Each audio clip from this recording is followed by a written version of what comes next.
Hello friends, स्वागत है आपका मेरे चैनल डायनेमिक लर्नर्स पर, जिस पर मैं आज एक वीडियो लेकर आया हूँ। इस वीडियो में हम बात करेंगे ऐसी दो प्रीपोजिशंस के बारे में जिनको with reference of time use करते समय बहुत से लोगों को कन्फ्यूजन रहता है। और ये दो प्रीपोजिशंस हैं सिंस एंड फॉर।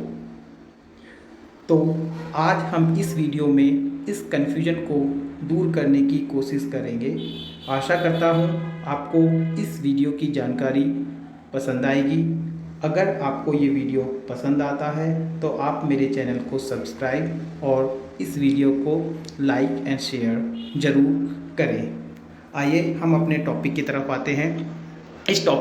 इस वीडियो का जो टाइटल है उसका मैंने नाम रखा है difference between the uses of since and for with reference of time.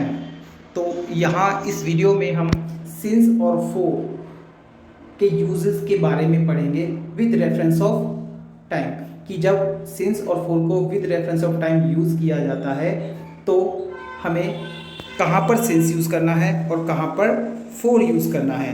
तो इस कंपैरिजन को मैंने एक टेबल के थ्रू दिखाने की कोशिश की है। तो एक टेबल के एक कॉलम में यूज़ ऑफ सिंस है और टेबल के दूसरे कॉलम में यूज़ ऑफ फॉर है। तो पहला जो है सिंस, पहले हम सिंस के बारे में पढ़ेंगे।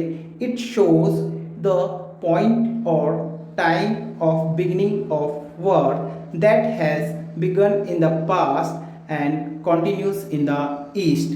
तो it shows the point or time of beginning of work that has begun in the past and continues in the present। तो जो सिंस होता है वो किसी सेंटेंस में किसी काम के शुरू होने का टाइम या पॉइंट बताता है। तो अगर किसी सेंटेंस में आपको किसी काम के शुरू होने का टाइम या पॉइंट पता चल रहा है तो ऐसे सेंटेंस में हम सिंस का यूज़ करेंगे। दैट, और ये जो वर्क होता है that has begun in the past, ये ऐसा काम होता है जो पास्ट में शुरू होता है and continuous in the present, और प्रेजेंट तक कंटिन्यू रहता है। इसके बाद हम फॉर का यूज़ पढ़ते हैं। It is used to show period of time in the past, present and future. तो it is used to show period of time. जो फॉर होता है वो किसी सेंटेंस में पीरियड ऑफ टाइम दिखाता है, मतलब किसी काम को करने का ड्यूरेशन ऑफ टाइम दिखाता है। अगर किसी सेंटेंस में आपको ड्यूरेशन ऑफ टाइम पता चल रहा है, ड्यूरेशन ऑफ टाइम के लिए हम फॉर का यूज़ करते हैं। अब हम इनको एग्जांपल्स की हेल्प से समझने की कोशिश करेंगे।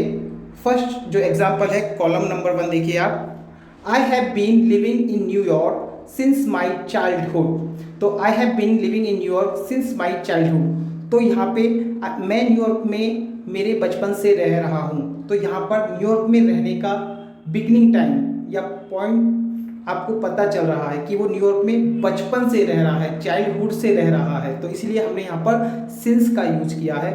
उसके बाद इसी एग्जाम्पल को हम फॉर के रेफरेंस में देखते हैं। I have been living in New York for 20 years. तो I have been living in New York for 20 years, मैं 20 ईयर्स से न्यूयॉर्क में रह रहा हूँ। तो यहाँ पे देखिए आपको ड्यूरेशन ऑफ टाइम 20 ईयर्स दिया हुआ है, लेकिन यहाँ पे कहीं भी आपको नहीं पता चल रहा होगा कि वो कौन से 20 ईयर्स है, चाइल्डहुड के समय से शुरू होने वाले हैं या यंग एज से शुरू होने वाले 20 ईयर्स हैं।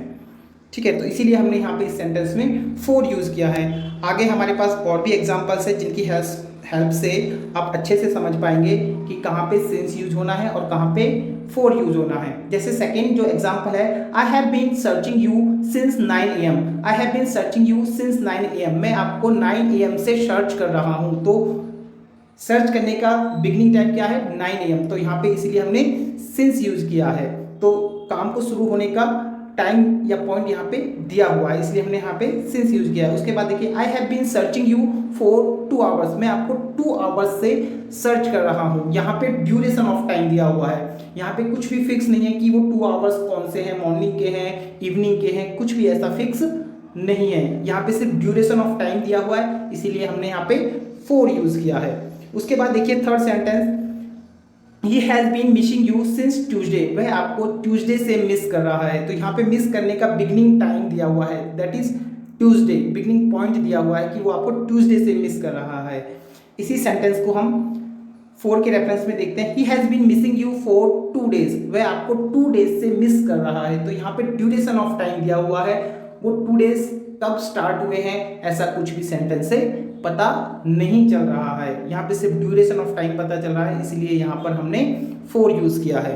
उसके बाद देखिए, he had a car since he started working. See he had a car since he started working, उसके पास कार थी जब उसने काम करना स्टार्ट किया था। मतलब उसके पास तब से कार है जब उसने काम करना स्टार्ट किया था। तो यहाँ पे आपको बिगिनिंग पॉइंट पता चल रहा है कि उस पे काम जब उसने करना शुरू किया था तब से कार है। तो उसके बाद देखिए, इसी सेंटेंस को 4 के रेफरेंस में देखते हैं। ही had a car for 4 years, उसके पास 4 years से कार है। तो मतलब यहाँ पे ड्यूरेशन ऑफ टाइम दिया हुआ है कि उसके पास 4 years से उसके पास कार थी। अब देखिए 5th सेंटेंस देखिए, he has been teaching me since 2014, वह मुझे 2014 से टीच कर रहे हैं। तो यहाँ पे टीचिंग का बिगिनिंग टाइम क्या है, बिगिनिंग पॉइंट क्या है, 2014, कि वो मुझे 2014 से टीच कर रहे हैं, इसलिए यहाँ पे सिंस यूज हुआ है। उसके बाद देखिए, he has been teaching me for 5 years, वो मुझे 5 years से टीच कर रहे हैं। यहाँ पे वही सेंटेंस है, लेकिन यहाँ पे ड्यूरेशन ऑफ टाइम दिया हुआ है 5 years, और उन 5 years को स्टार्ट होने का कोई भी बिगिनिंग पॉइंट नहीं दिया हुआ है। तो he has been teaching me for 5 years, तो वो मुझे 5 सालों से पढ़ा रहे हैं। उसके बाद 6th सेंटेंस देखिए, he has been calling you since morning, वह आपको मॉर्निंग से कॉल कर रहे हैं। तो यहाँ पे कॉल करने का बिगिनिंग टाइम क्या है, मॉर्निंग, तो इसीलिए हमने यहाँ पे क्या यूज़ किया है, सिंस। उसके बाद देखिए यहाँ पे 6th सेंटेंस देखिए, will the universe continues for ever, क्या यूनिवर्स हमेशा के लिए कंटिन्यू रहेगा। तो मैंने आपको इसकी डेफिनेशन में बताया था कि it is used to show period of time in the past, present and future, और तीनों टेंसेस में इसका यूज होता है 4 का। तो यहाँ पे देखिए ये फ्यूचर का सेंटेंस है, will the universe continues for ever, क्या हमेशा के लिए यूनिवर्स कंटिन्यू रहेगा। तो उसके बाद देखिए, they have been studying for 2 hours, वो 2 hours से स्टडी कर रहे हैं। तो यहाँ पे 2 hours ड्यूरेशन ऑफ टाइम है, कोई भी बिगिनिंग टाइम नहीं दिया हुआ, बिगिनिंग पॉइंट नहीं दिया हुआ कि वो कौन से 2 hours है जब से उन्होंने पढ़ना स्टार्ट किया था। इसके अलावा देखिए कुछ नोट्स मैंने बनाए हैं, सम मोर नोट्स।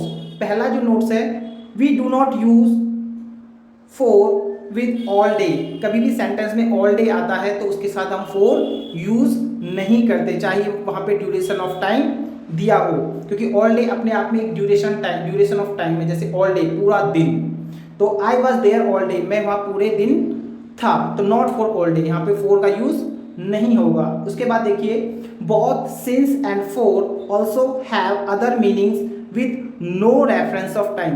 मैंने यहाँ पे जो डिफरेंस बताया है वो विद रेफरेंस ऑफ टाइम बताया है। विद रेफरेंस ऑफ टाइम के अलावा भी सिंस और फॉर के अपने अलग यूजेस होते हैं। जैसे दिस इज फॉर यू, ये आपके लिए है। Is this train for London, क्या ये ट्रेन लंदन के लिए है। Since he didn't study he didn't pass the exam, जब तक वो स्टडी नहीं करेगा तब तक वो पास नहीं होगा। तो इस तरह से सिंस और फॉर के अलग यूजेस भी है। यहाँ पे हमने जो बात की थी वो विद रेफरेंस ऑफ टाइम की थी। तो आशा करता हूँ आपको ये वीडियो पसंद आई होगी। अगर आपको ये वीडियो पसंद आई है तो आप मेरे चैनल को सब्सक्राइब करें और मेरी वीडियो को लाइक एंड शेयर करें। Thank you.